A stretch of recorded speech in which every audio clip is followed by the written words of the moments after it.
Hello Pisces, Sun, Moon, Rising, and Venus signs. Kamusta kayo? Sana po nasa mabuti kayong kalagayan.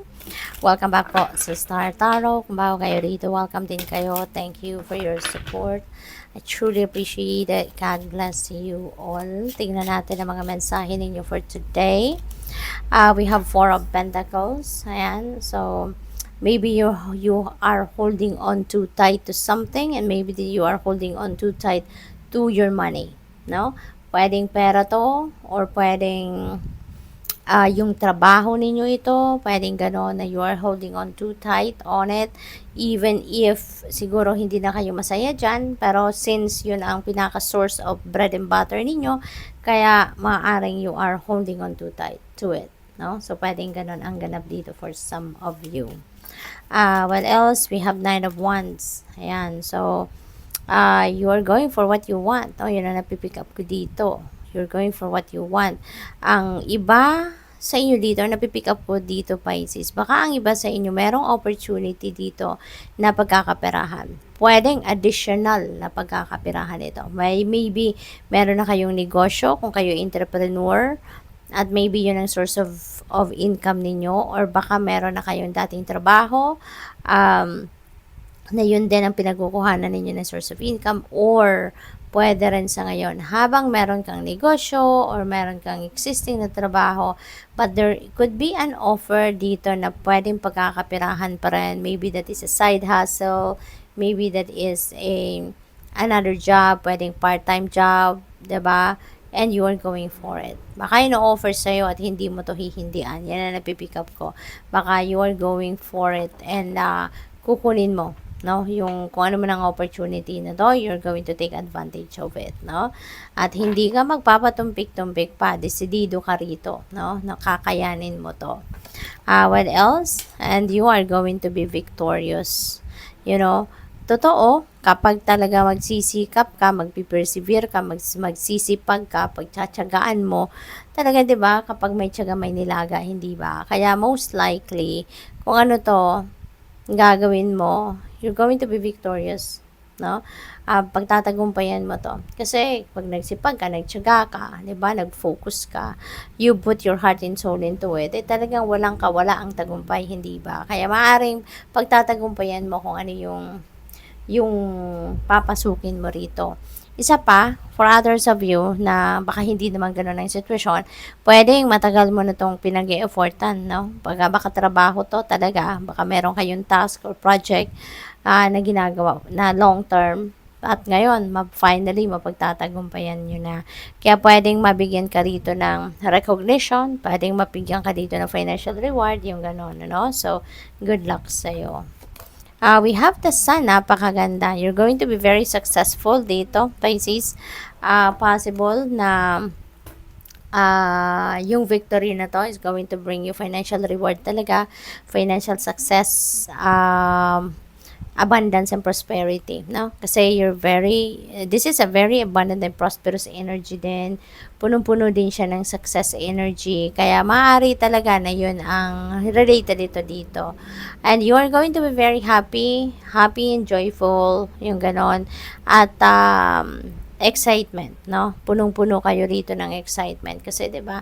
Magliliwanag ang lahat sa buhay mo. 'Di ba? Kung meron man kadiliman or problema, challenging situation na maaaring pinagdadaanan ng iba sa inyo in the past, that's going to fade away now, no? At magiging maliwanag ng lahat, magiging maswerte ka na sa ngayon, magiging maayos na, no, ang takbo ng mga ganap dito sa buhay ninyo sa ngayon na nagliliwanag na, no, ang mga sitwasyon. So, tingnan natin kung ano pa ang ganap. We have schedule. Ayan, kailangan ninyo siguro na ayusin yung schedule ninyo. Kailangan ninyong ayusin yung planning ninyo, no? You need to organize things, priority ninyo, pag-isipan mabuti, or baka marami kayong nakaplano na gawin, and maybe kailangan ninyo ng time management dito para hindi kayo maligaga, para hindi kayo all over the place, hindi ba? What else? We have sweetheart. Baka baka ano pa kayo, brand new parents, no? Siguro this is your first baby at maaaring buntes kayo ngayon or baka yung person ninyo ang nagbubuntes and baka galing siguro sa check-up, no? Nandito yung resulta ng ultrasound. So, pwedeng there is an excitement. Pwedeng there is an excitement dito, no? About the baby coming in. So, pwedeng yun ang focus, no? Ng iba sa inyo sa ngayon. What else? We have bully, Pisces. Siguro pasensyoso, napakabait ninyo, yung gano'n, to the extent na parang, alam mo yun, inaabuso kayo ng mga tao sa paligid ninyo. No? Kaya siguro kayo binubuli ng iba kasi hindi siguro kayo sumasagot, hindi kayo lumalaban, hindi kayo kumukontra sa kanila, no? Pwedeng ganon. But, importante dito to know your worth. Okay? Know your worth. Know when to take a challenge. Know when to fight, no? So, depende yan sa inyong sitwasyon kung anong pinagdadaanan ninyo. Use your own judgment and discernment on that situation at tignan ninyo.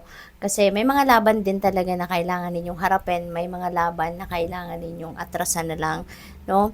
Para, alam mo yun, kung hindi naman worth your time, your effort and energy, then para kipa, 'di ba?